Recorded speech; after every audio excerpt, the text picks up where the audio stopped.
poverty.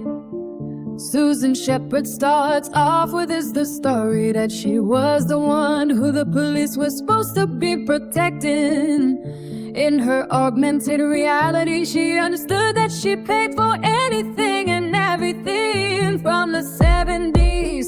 It was very clear to Susan, with people in her mind talking to her, that the system needed to be changed. People went out of their way to talk to Susan, and the very few cases that they even got a chance to talk to Susan. That's why watching the Truman Show is very enlightening to understand that the true man of that movie is a female. As this is my story of being watched and having people come into my movie.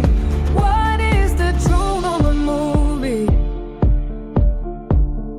I'm just expanding more on the movie of how it works from the inside to do with the experimentation. And I haven't even got to the other perspectives of the three monkeys to go into that, about how it is about, being able to use the technology to silence your voice, to make it where you can't hear to you. Someone a few minutes ago talked about there's a device they stick inside of somebody else's mouth on the inside of my property that makes it where they can take over your voice. The fact that the system not only can make people disabled, but it's who they make able and talented and who they put on TV. This is the launching pad of the It Factor.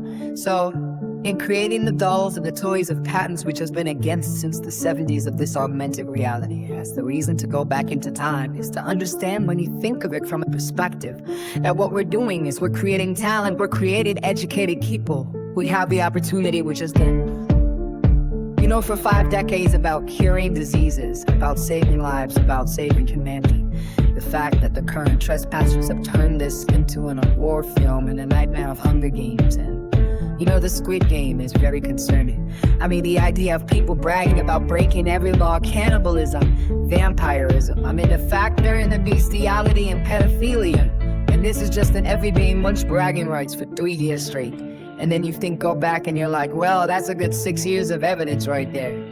And it's all for your eyes. You're a walking camera. Deans need to be paid to keep using our TV radio minds. I think it's a shame to America and everyone around the world to use our brains and to think that we want to have our bodies put inside. Experimentation is stuck inside machines when we should be free. To understand enslavement and slavery from a different perspective, as a hostage.